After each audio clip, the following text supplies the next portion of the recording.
करेंगे गन्नौर की। गन्नौर से निर्दलीय उम्मीदवार देवेंद्र कादियान ने जी मीडिया से एक्सक्लूसिव बातचीत की है, जिसमें उन्होंने धन बल से चुनाव लड़ने के आरोपों पर विरोधियों को करारा जवाब दिया है और कहा कि वो किसी भी जांच के लिए तैयार है। उन्होंने पूर्व विधायक निर्मल चौधरी के आरोपों पर भी पलटवार किया है। हरियाणा में विधानसभा चुनाव चल रहा है और उसको लेकर जो है लगातार प्रचार भी किया जा रहा है। इस समय हम सोनीपत की गन्नौर विधानसभा क्षेत्र में हैं और गन्नौर से निर्दलीय चुनाव लड़ रहे हैं देवेंद्र कादियान जी। देवेंद्र, जिस तरीके से चुनाव आपने निर्दलीय जो है लड़ रहे हैं और लगातार प्रचार भी कर रहे हैं, 12 तारीख को नामांकन रहा, पूरी चर्चा जो है आपकी जो जनसभा जो रैली रही उसको लेकर भी है। जो उस दिन मैंने भावुक होकर इस रैली में कहा था कि चुनाव तो हरियाणा के 90 सीटों में हो रहा है, लेकिन हरियाणा की गन्नौर सीट पे चुनाव के साथ साथ एक आंदोलन चल रहा है और वो आंदोलन का रूप आपने उस दिन देखा। लोगों कितने आक्रोश में थे। वो आक्रोश इसलिए था, न्याय और अन्याय की लड़ाई थी कि भाई एक आदमी के साथ एक राष्ट्रीय पार्टी ने अन्याय किया, उसके विरुद्ध में वो आक्रोश था। और मैं समझता हूँ गन्नौर के इतिहास में पहली बार ऐसी ऐतिहासिक रैली हुई है। लोग कहते हैं कि भाई चीफ मिनिस्टर आए हों, प्राइम मिनिस्टर आए हों, लेकिन इतनी भीड़ और उस भीड़ का एक अलग रूप, जोश, आक्रोश, तो ये बहुत बड़ी बात है। जब इंसानियत और मैं कहता हूँ जब आदमी का ज़मीर खड़ा हो जाता है एक अन्याय के खिलाफ, तो ये वो रैली थी जी। बिल्कुल देवेंद्र, देखिए चुनाव बस अभी शुरू ही हुआ है और जिस तरीके से कांग्रेस प्रत्याशी कुलदीप शर्मा चुनाव मैदान में है, पूर्व मुख्यमंत्री भूपेंद्र हुड्डा की एक वीडियो भी वायरल हो रही है कि वो अपील करते हुए नजर आ रहे हैं कि मुकाबला जो है वो कुलदीप शर्मा और बीजेपी के अंदर है, कोई दूसरा तीसरा इसके अंदर नहीं है। देखिए, हमने रैली की चर्चा की, उस रैली का उसका जो परिणाम है बाद में, ये उसी का साइड इफेक्ट है। ये जो नेता हैं, दो प्रत्याशी हमारे जो गन्नौर में है, भारतीय जनता पार्टी का और कांग्रेस पार्टी का प्रत्याशी, तो ये घबराए हुए हैं उस रैली से। 50,000 से ज़्यादा लोग उस रैली में पहुंचे। 50,000 लोग तो एक एमएलए बनाने के लिए वोट काफ़ी है। तो उसकी घबराहट ये दर्शाती है। कांग्रेस प्रत्याशी अपनी लीडरशिप के पास जाता है दिल्ली में और कहता है कि जब तक हमारे हरियाणा के सबसे बड़े नेता से आप ये नहीं डलवाओगे तो मेरे हालात ख़राब हो गए हैं, जमानत बचाने के भी लाले पड़ गए हैं। इसलिए उन्होंने अपने राष्ट्रीय नेतृत्व को, जो मेरे को सुनने में आया है, वहाँ जाके अपील डाली और हरियाणा के जो सबसे सीनियर नेता हैं उनसे अपील डलवाई। देवेंद्र, आप भी बीजेपी पार्टी के साथ थे और कहा जाता कि पूर्व मुख्यमंत्री मनोहर लाल खट्टर से काफ़ी नज़दीक रहे, टिकट भी मांग रहे थे, टिकट नहीं मिली। अब चुनाव जो लड़ रहे हैं बीजेपी प्रत्याशी, पूर्व एमपी जो हैं उनके छोटे भाई हैं और आपके बारे में लगातार ये प्रचार किया जा रहा है कि कहा जा रहा है कि इतने कम समय में इतना बड़ा अंपायर कैसे शुरू कर लिया, महंगी महंगी गाड़ियों में आप घूमते हैं। देखिए, 8.5 साल में जो चीज़ें कभी सामने नहीं आई, मैं 8.5 साल से गन्नौर में सक्रिय हूँ। पूर्व एमएलए ने और पूर्व एमपी ने ये आरोप लगाए कि भाई 5 साल में इतने होटल, इतनी गाड़ियाँ कहाँ से आई। मैं उनको कहना चाहता हूँ, कृपया करके आप सोच समझ के भाषण दीजिएगा। कौन सा ढाबा कौन से ईयर में खुला, कौन से साल में? मैं बीजेपी पार्टी में नहीं था तब से हमारे 8 ढाबे चल रहे थे, 9, अभी 11 है। मन्नत ग्रुप हर साल एक ब्रांच बनाने में सक्षम है और ये हमारा सारा बिजनेस ऑन पेपर है, सरकार को पूरा टैक्स पे करते हैं। आप चिल्ला के कह रहे थे एक्स एमएलए कि इन पे छापा मारो, अरे अब तो आपकी सरकार है, अब तो हम बीजेपी में भी नहीं है, आप मरवाइए ना, केंद्र में भी सरकार है, छापा मरवाइए, लाइए ना ईडी।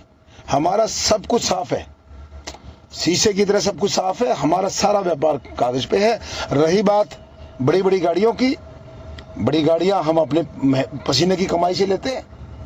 और आप कहते हो किसान का बेटा, तो किसान के घर में जन्म लिया, गरीब किसान के घर में जन्म लिया। सब कुछ ये आरोप जो है ये उनको उल्टा पड़ रहे हैं। मैं तो ये कहना चाहता हूँ, जो ये कहते हैं कि भाई इतने होटल कहाँ से आ गए, अरे भाई आप दिन रात जाके देख लीजिए देवेंद्र कादियान की जो कहानी है, जो संघर्ष की कहानी, उससे तो नौजवान आगे सीख लेके बढ़ रहे हैं और आप मुझ पे आरोप लगा रहे हैं। ये गन्नौर की जनता जानती है, बहुत अच्छे से जानती है कि क्या सच्चा क्या नहीं 8.5 साल में इन्होंने बहुत अच्छे से देखा है। हम अपने काम के नाम पर वोट मांग रहे हैं। मैं तो चाहता नहीं था आप ये सवाल करें, ना हम इन पे चर्चा करना चाहते। और हमने हमारे गन्नौर के सभी सम्मानित लोगों ने, बुजुर्गों ने मेरे को स्पेशली बोला है इनका नाम नहीं लेना है, इनके बारे में चर्चा नहीं करना है, ये खत्म हो चुके हैं, इनके पास बचा कुछ नहीं है, ये लोग जमानत नहीं बचा पाएंगे इस गन्नौर में। और मैं तो इस बात की विशेष खुशी है कि पुराने एमएलए, एक्स एमएलए और एक्स एमपी एक मंच पे आ रहे हैं। मुझे तो डर इस बात का है कहीं इनको प्रत्याशी ये ना कह दे हाथ जोड़ के भाई तुम मेरे मंच पे मनाओ, और ये बहाना बढ़ा के बीमारी का और मेरे टांग में फ्रैक्चर हो गया ये करके घर ना बैठ जाए। आपको देखना चाहता है गन्नौर कि 5 तारीख तक आप मंच पे हो कि नहीं हो, सबसे बड़ी चीज तो ये है। और रही आप बार बार कह रहे हो कि भाई इसके ईडी से जांच कराओ, सारे दरवाजे खुले हैं, आज भी खुले हैं, कल भी खुले हैं। हमने ईमानदारी से अपना व्यापार किया है और सबको पता है। आप कह रहे हो युवाओं को नशे में धकेल दिया, अरे युवाओं को देवा अकेडमी में जाके देखो, शर्म करो। आपने क्या किया है? 4-5 लोग आपके साथ रहते थे, उन्हीं को नाले का ठेका, उन्हीं को पार्क का ठेका। क्या कौन सी ईमानदारी की ढिंडोरा पीट रहे हो?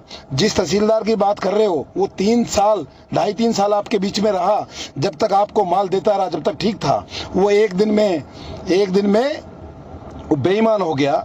या तो एक आदमी एक दिन में तो चोरी नहीं कर सकता। मौके के एमएलए हो, आपकी सरकार है, यदि इतने लंबे तो ये भी लगे देवेंद्र की जो विधायक निर्मल चौधरी रही कि सरकार के अंदर जो है वो विधायक वो थी, लेकिन उनकी इतनी नहीं चलती थी।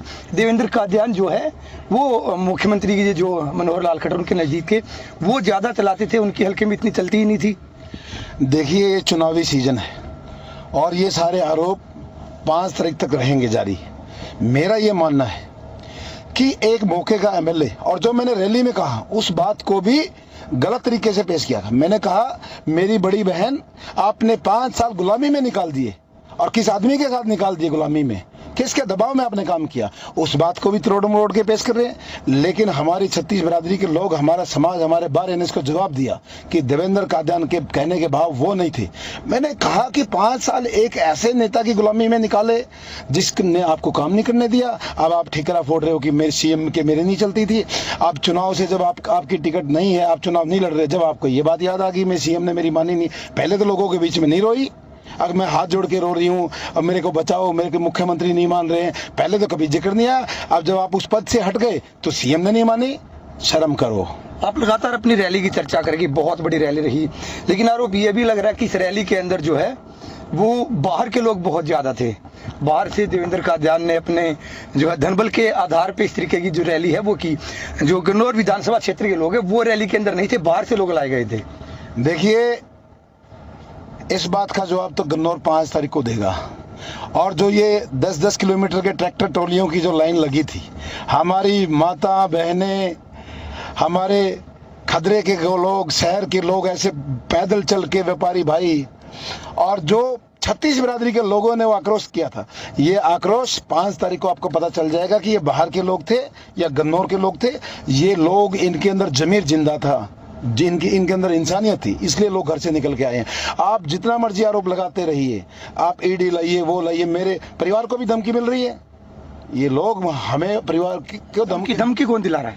दाएं बाएं से आ रही हैं कि भाई अपने बच्चों का ध्यान रखो।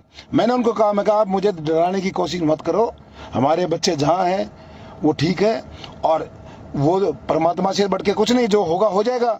मुझे धमकियां भी मिल रही है, ईडी की धमकी तो मंच पे दे रहे हैं। एक इंसान के लिए 2 चीज सबसे जरूरी होती है, उसका परिवार और उसका रोजगार, दोनों चीजों पे धमकी मिल रही है। लेकिन मैंने इस गन्नौर की लड़ाई लड़नी है, इस गन्नौर को बदलने की लड़ाई लड़नी है। इन लोगों ने, दोनों प्रत्याशी, ये राजनीतिक वो परिवार हैं जो पिछले 35-40 साल से हैं, इन्होंने सिर्फ इस गन्नौर को लूटा है। सिर्फ 5 साल में आखिर के 1-2 महीने में पैसे के दम पे टिकट लेके आओ और फिर 5 साल जमीने को खेल खेलो, इसके अलावा इन्होंने कुछ किया नहीं है। आपकी प्रचार में एक बात जो है लगातार दिख रही कि गन्नौर में अब न्याय होगा। ऐसा कौन सा न्याय है जो गन्नौर के साथ हो गया, अब न्याय होगा?